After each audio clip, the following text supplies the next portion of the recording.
An NCAA championship final you have to see to believe. They'll be talking about this one forever. And the USA men take gold in Japan, all coming up next on The Counterattack.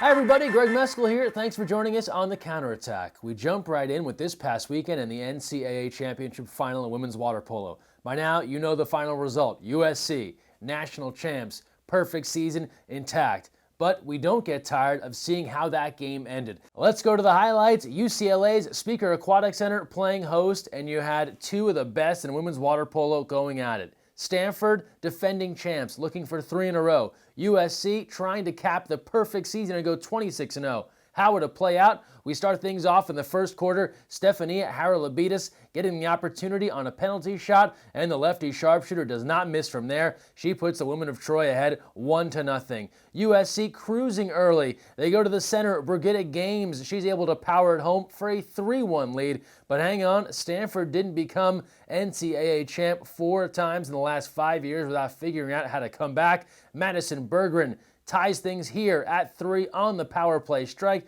Back and forth we go. USC jumps ahead 4-3, and now with just 4 seconds left, Haralabides makes it 5-3. Let's go second half action now. Stanford on the comeback trail. 3:20 to play in the fourth quarter. Jordan Rainey, that's all net. It's a 6-5 game. Now after that, we go to the 52-second mark in the fourth quarter.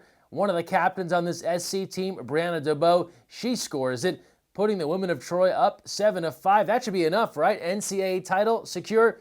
Not so fast. Stanford turns to a freshman. 5 seconds later, how about this play out of the timeout? Kat Class connecting for a 7-6 game. Then 11 seconds left after USC unable to score. One last chance for Stanford, and Kat Class finds a way. This ball was deflected on the way through. The Cardinal will take it. And with so little time remaining, we're probably heading to overtime. Think again. 6 seconds left. USC goes back to Haralabides from near mid-pool, 10 meters out. She buries it for the game winner. Last try for the Cardinal, stopped by Amanda Longin, and the perfect season is complete. USC, your national champs at 26-0. Afterwards, the victors on an amazing year. I'm very proud of this team. The girls that are here with me and the rest of the girls have been incredible all season long. They fought hard today. They trained extremely hard all year long. They became a family. They really sacrificed a great deal. And I told them before we came here that hopefully water polo gods will look after you, and they did.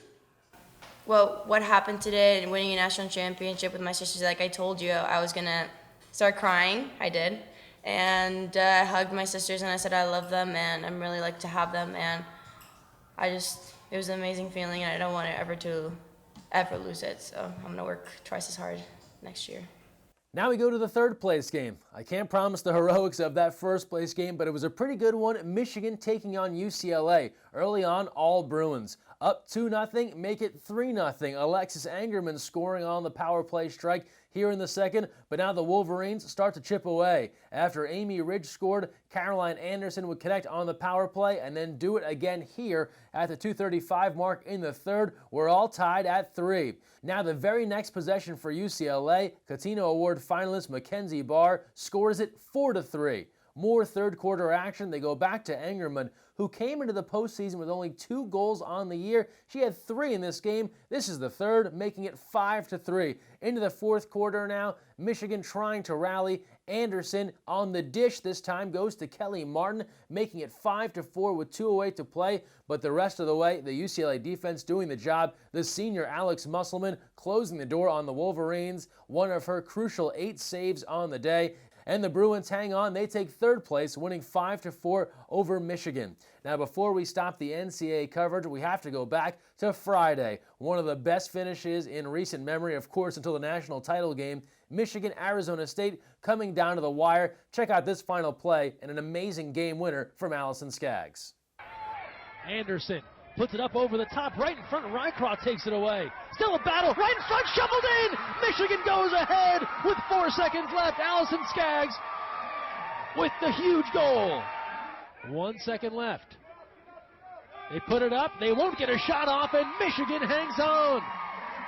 For the first time in school history, the Wolverines win on day one at the NCAA Championship. Some awesome finishes this year at the NCAA tournament. Again, congrats to USC, a perfect season, and champs in 2016. Now we turn to men's water polo action, and the men's senior national team. They were vying for a title as well in Yokohama, Japan this past weekend at the FINA Men's Intercontinental Tournament. Here's some of the video throughout the week as Team USA went 5-0 in preliminary play. It set up a final match against Australia for the gold. The United States had already qualified for the FINA World League Super Final coming up this June in China, and now a chance to play for it all. Unfortunately, no webcast available. I know many of us were looking to tune in. It didn't happen, but thankfully, a random fan was there. Masayoshi Oshima decided to live tweet the entire game. We all followed along as Team USA picked up a 10-9 victory. Luka Cupido scoring the game winner with just a few seconds remaining. He's become pretty good at those game-winning situations,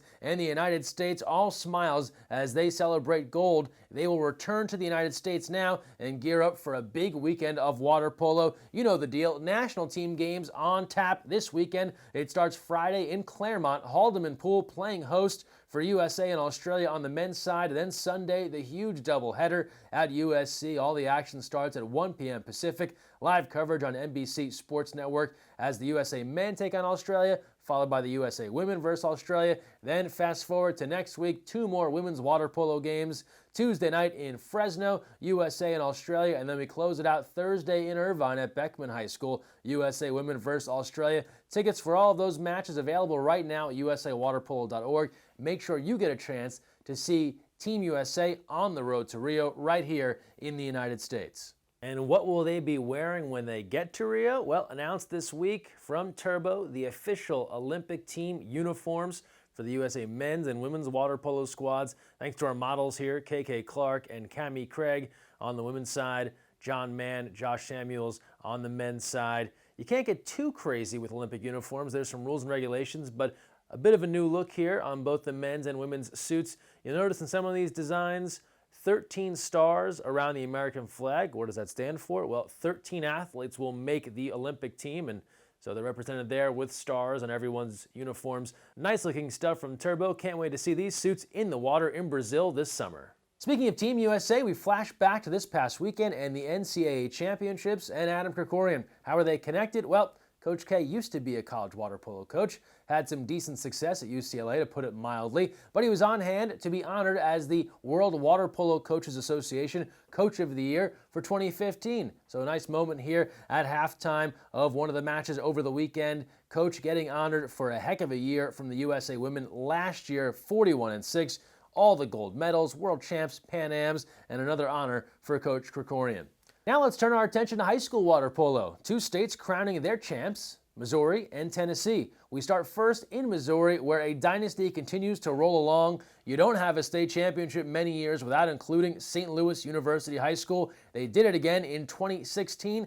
This is the 18th state championship in school history for St. Louis U. They defeated Lindbergh 10-1. Fantastic effort from St. Louis University High School. Congrats on taking the Missouri High School State Championship. They are thrilled, as you can see from this picture afterwards. And from there, we go to Tennessee High School State Championships. They play co-ed high school water polo there.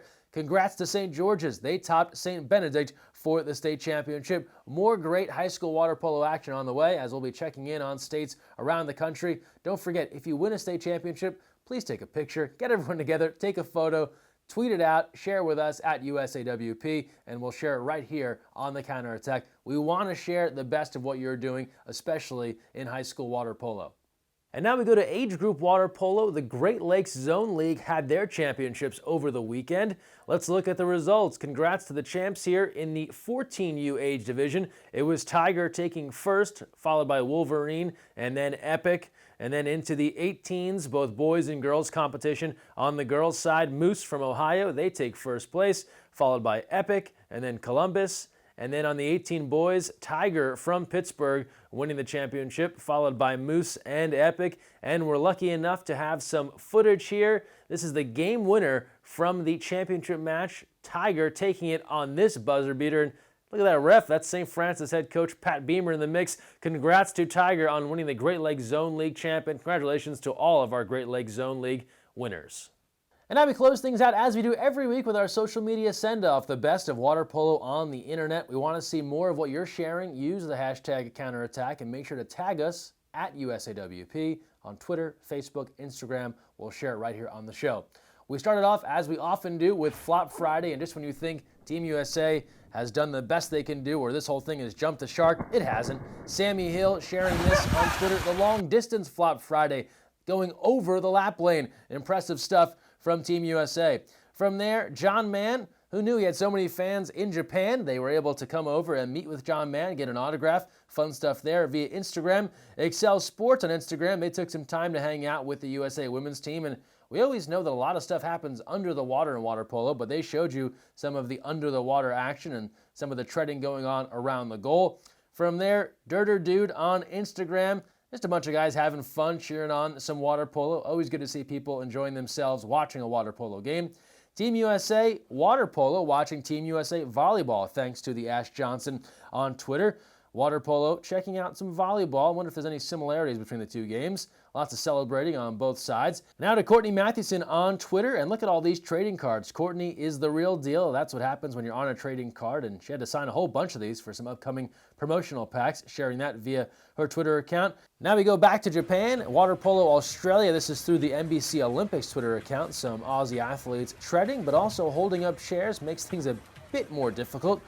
Many of you that have played water polo can relate to this scene, and you've often had to tread and hold up things, whether it's chairs or water polo jugs. Props to Lori Berberian. She's also down to tread and hold up a chair. Thanks for sending that in on Twitter. And now for this tweet, we go back to the NCAA championships and Kevin Dana tweeting during a Michigan water polo game. They were able to get on the counterattack and they looked weak side. Someone must be watching the show. And last but not least, all you math fans that also love water polo will appreciate this tweet from Coco Vandeweghe sharing this math problem comparing the force of a tennis serve versus the force of a water polo shot. I don't know how many tennis and water polo players we have out there. If you can prove one is perhaps faster than the other, send in your mathematical equation on Twitter and we'll share it right here on the show.